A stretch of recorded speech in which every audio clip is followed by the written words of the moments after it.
Love it or hate it, I don't think there's any argument that the Lamy Safari is one of the true fountain pen icons. It's on the Mount Rushmore of fountain pens.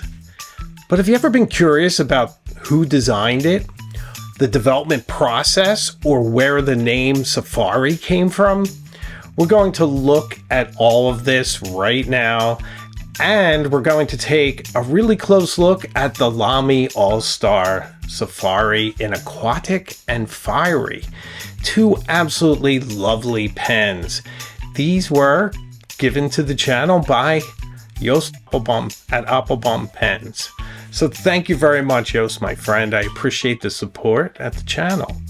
So let's go into the history and the development of this absolutely iconic and amazing fountain pen. My name is Hemingway Jones, and I make videos about fountain pens, inks, journals, and journaling for curious people like you. Won't you join us?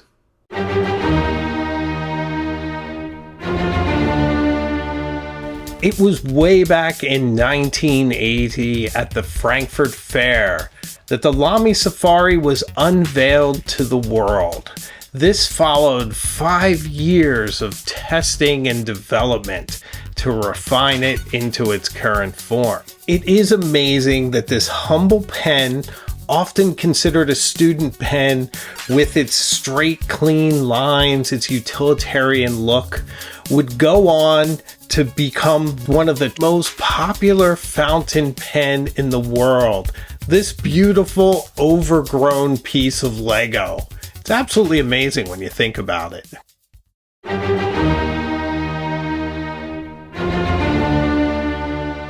The Lamy Safari was designed by Wolfgang Fabian and the Mannheim Development Group under the direction of Professor Bernd Spiegel. Wolfgang Fabian was born in 1943 and was trained as a goldsmith. He finished his studies at the University of Wuppertal. He would go on to design 8 pens for Lamy and many other industrial and consumer items. He is now retired. The pen was marketed toward young people and beginner writers. In an interview, Wolfgang Fabian stated his inspiration. I was a young designer, still remembering the school days and my own inky fingers. And without any entrenched thinking habits, I wanted to design a fountain pen that lies comfortably in the hand and where you wouldn't slide onto the nib as you were writing. You can see right from the inception, he was thinking of all these ergonomic considerations to make a pen that is beautiful to use, yet very utilitarian so that you don't get inky fingers. Wolfgang Fabian also explained his inspiration for the name Safari, and you really have to go back to the early 1980s when everything Safari was the rage. I mean, in 1981, Indiana Jones came out. You had Banana Republic that was selling clothes that looked like you could go on safari if you bought them, and everything else. There were all these movies and television shows, and the zeitgeist was just full of safari-themed characters, adventures, and looks. So he thought that the idea would sound very adventurous, and it would be fun for kids that were into these things. And he came up with 2 colors, with the terracotta that was meant for girls and the Savannah green that was meant for boys. But personally, I think all the colors are awesome. I love those original colors.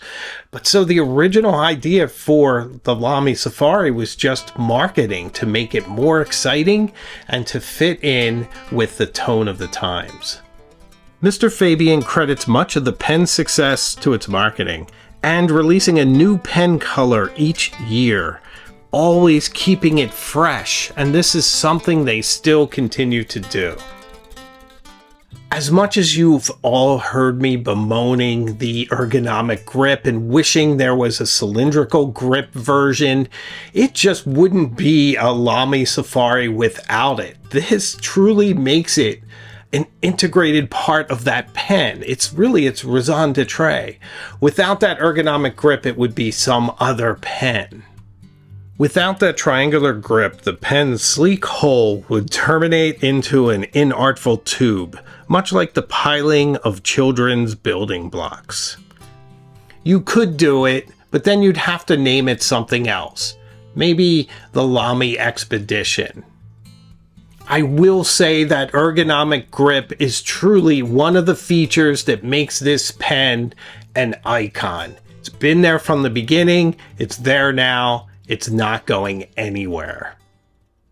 In 1985, through the acquisition of their own injecting, molding, and tool-making machines, Lamy could manufacture the pens wholly in Germany and under their own roof, giving them control over their QC. 1989 saw the start of their ink production. By then, Lamy as we know it was fully formed. See, I think one of the brilliant things about the Lamy Safari is that I think one has passed through almost every fountain pen user at one time or another. I know my wife used one at university in York. I have used several through the years, and I have 2 new ones I want to share with you. And just each time you uncap this pen and use it, you're rediscovering it. And I think it's just such a joy, and I think it's brilliant. I love their nibs. I think they write splendidly. I love how easy they are to replace. I love that they're made in-house, and I really want to support the fountain pen brands who make their nibs in-house, especially at this price point. You can get a Lamy Safari starting at around $20 up to $50 depending on what it's made of and if it's a special edition or not. So let's take a look at these beautiful new All-Stars. I love fountain pens made of aluminium, and these are absolutely brilliant.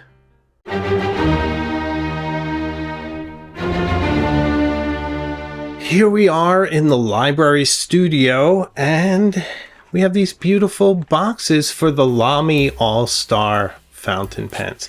Now, if you've never purchased a Lamy Safari, they always come in these very simple but beautiful boxes. I love these notches. Let's see what's inside. I like to preserve the box.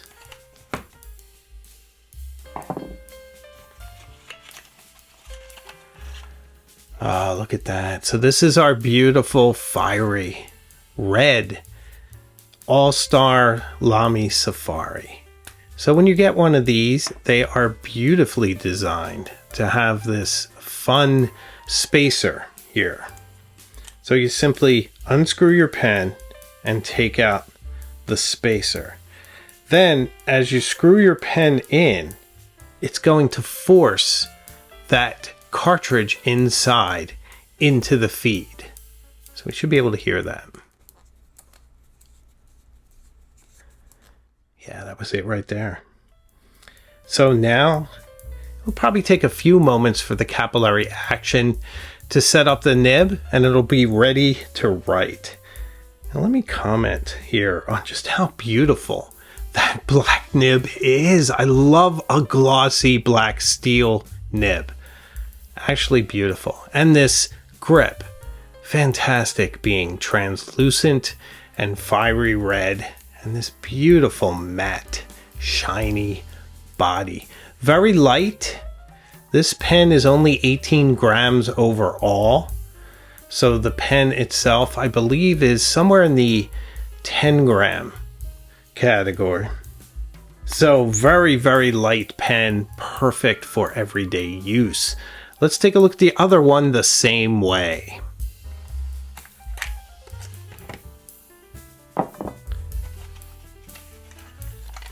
This is our beautiful aquatic. So once again, remove the cap. Absolutely gorgeous grip in translucent blue. I would call this a sapphire blue.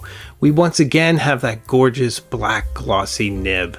Absolutely love it.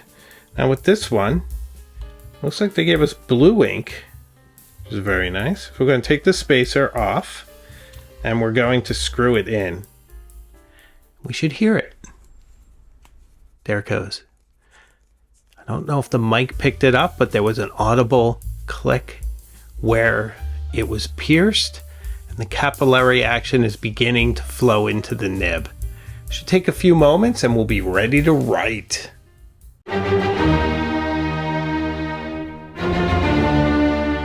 Just not sure which one I like better. I mean, the red is so beautiful, but the blue has a nice, cool, sleek look. Which one should we use first? Let's try the blue. It's pretty nice. Now, you can get a converter for these. It's the Z28 converter, which works well enough. I have it on my other Safaris. But for today, we're going to use the provided cartridge. First strokes are always fun. Let's see how she does. Oh, very nice. Very nice blue in here. I actually like this Lamy blue. It's lighter than I was expecting. So this has a medium nib, has a bit of bounce to it. They're very nice nibs, very smooth. Each one is checked before shipping.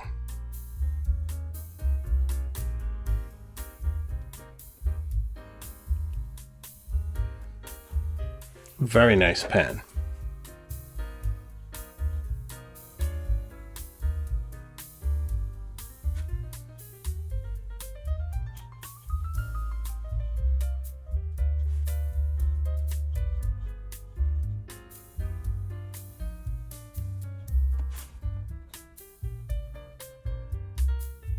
I always enjoy writing with these. As much as I complain about these grips, it is a very nice experience.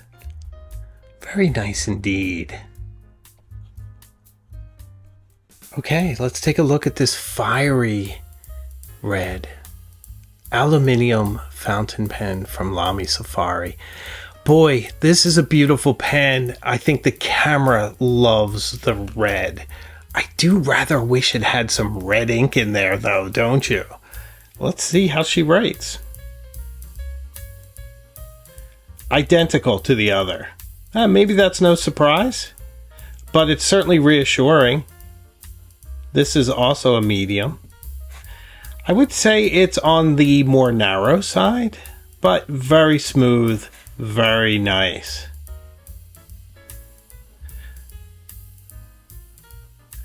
Nice scribing noise. I always like a good noise.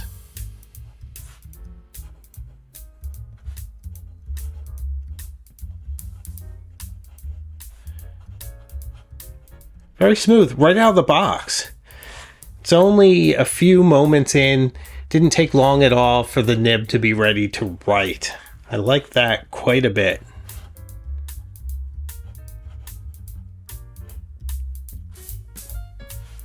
I like it, guys. I really do. I think this would be a nice sketching pen as well.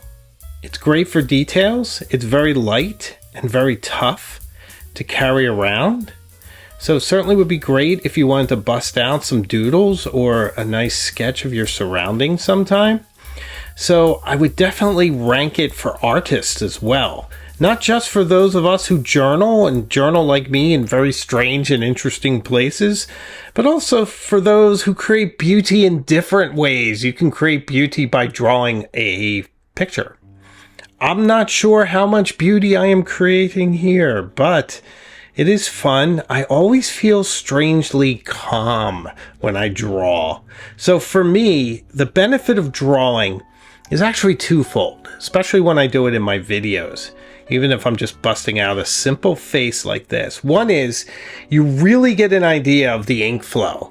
If there's going to be a false start, it's going to show up here. Any time when you're approaching the nib from all sorts of different directions, that's when your false starts are going to reveal themselves. The other reason is that it's easier to speak if I'm either writing something that I know quite well, like a Shakespeare soliloquy, or I'm just drawing absent-mindedly. It's easier for me to talk over it. Sometimes it's hard when I'm like, wait a second, what did I just write? And if you look closely at what I write, sometimes I make mistakes because my attention is on whether or not I am providing entertaining and interesting information to all of you. And I don't want to bore you with the brown fox jumping and all that nonsense. I want to entertain you. So I guess the question is, are you entertained?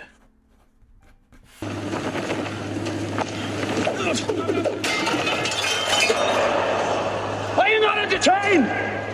Are you not entertained? Is this not why you are here?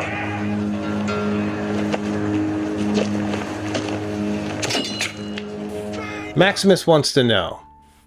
I'm not sure that's who this is, but let's pretend. Give him a Caesar haircut. Boy, I love the Lamy Safari, and I love these, and I'm really glad that Yoast sent these along. You know, I really don't like posting these. You can, but it makes it ridiculously long. So if you are a hardcore poster, post away, my friend. Enjoy yourself. You will never hear me criticize you. But I would have to say this pen is plenty long enough without it. You can place your cap down in the background and just enjoy it there. But an absolutely beautiful, classic, iconic fountain pen, perfectly balanced in the hand, not so dear or expensive that you ever need worry about it, but a beautiful creative tool for poetry, for journals, for sketching. So this one always gets a high recommendation from me. Absolutely brilliant. So I hope you enjoyed this video. I hope you learned something new and were able to share in the joy that I feel for these magnificent pens.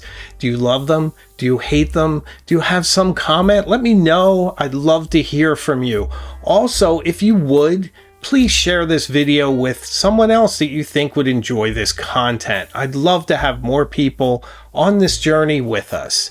So if you haven't subscribed, please do. And also, membership is available. If you'd like to support the channel even more, become a member. We have a pen pal group for the Cognoscenti and Illuminati members. It's a lot of fun. I'd love to see you there. So I make new videos all the time, and I have a live show each Tuesday night at 8 p.m. So I can promise you, we will see each other again very soon, further up the road. So take care of yourself.